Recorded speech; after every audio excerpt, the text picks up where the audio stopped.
Another thing Trump also said he does not know, and that pertains to the Democratic Party. Take a listen.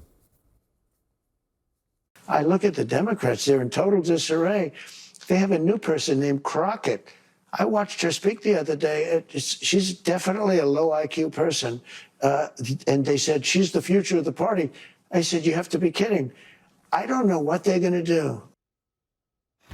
Let's bring in the person he name-checked there, Democratic Congresswoman Jasmine Crockett of Texas. Congresswoman, your response.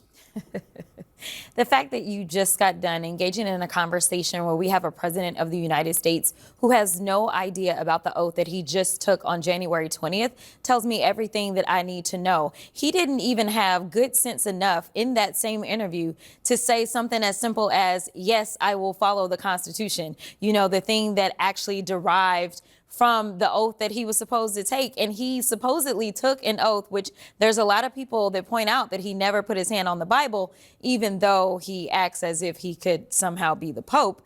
But nevertheless, that oath specifically says that you will defend the Constitution. So the idea that you are now taking the Constitution and, as I said at the DNC, putting it through a paper shredder is a problem. And I think that this should not be partisan.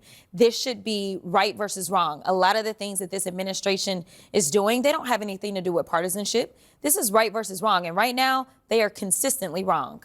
So President Trump referenced the notion you're the future of the Democratic Party. You are pitching fellow Democrats on a run for the top position on the House Oversight Committee. Yeah. The current top Democrat is stepping down because of illness, according to Politico, says that you're seeking that position.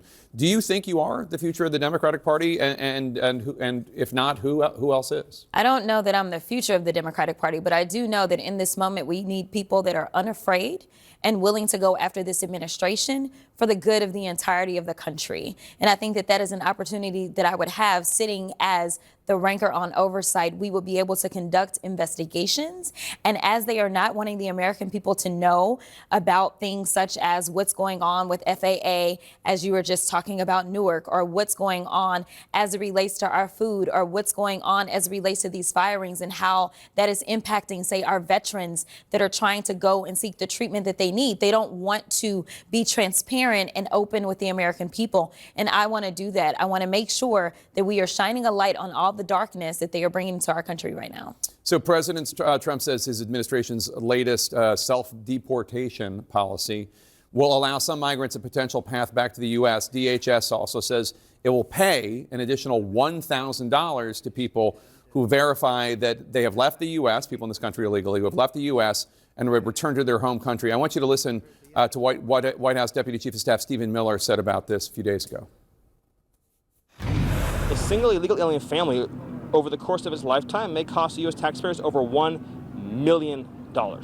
So when you give an illegal immigrant a check for, say, $1,000 or $2,000, whatever it may be, $3,000 to leave the country, you're saving taxpayers hundreds of thousands of dollars. It also saves money relative to us having to go out and find that illegal alien and physically arrest them and deport them. You represent a border state. Obviously, there are a lot of undocumented migrants in Texas. What do you make of this? Would you advise any undocumented individual who comes to you that maybe they should take the money and go back to their home country? What's your take on it all? I wouldn't trust this administration for anything. First of all, they are terrible about paying their bills, number one. Number two, most of those people that have come over, regardless of what this administration said, they came over because they were fleeing things such as the fact that they don't have the opportunity to work and earn a living, or they're fleeing political violence. And so what is $1,000 if you're going back to a place where you may lose your life? They risk their lives, many of them coming over here in the first place. That's number one. Number two, I want to see some numbers. Where in the heck did you just pull this number out of your back pocket saying that they're costing us approximately $100 million? I'm sorry, not $100 million, $1 million for each undocumented person. The only numbers that we have show that we receive approximately $100 billion in tax revenue from undocumented people, so much so that they decided that they want to go to the IRS and get the IRS to help them as they go and seek these people. You know why? Because they've been working and they've been doing the jobs that now they want to roll back child labor protections and make sure that poor children are the ones that are doing those jobs, because now we're going to have those vacancies, if we're going to have jobs left at all, as we continue to endure the grind of this failed experiment around this tariff war. I want to ask you, the U.S. Department of Education says it's going to restart collecting federal student loans in default.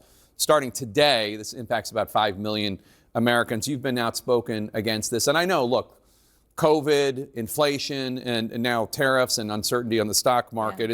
It's a tough time for a lot of people out there. But what do you say to critics who say, look, I paid off my student loans. Why can't these people pay off theirs? Listen, everyone kind of encounters a different set of circumstances. I remember when I came out of undergrad and it was a decision about whether or not to go to law school or to go to grad school at all.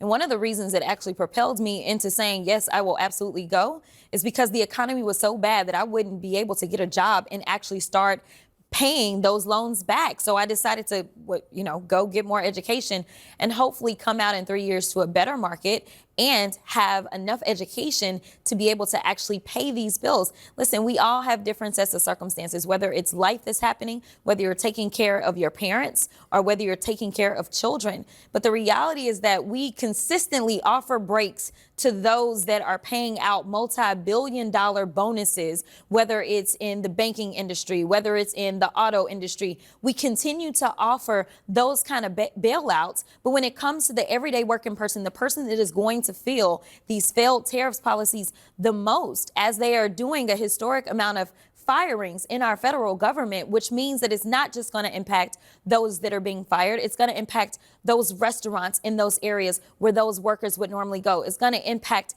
those grocery stores where they normally shop and the places that they go and buy clothes. So listen, everyone is about to be hurt.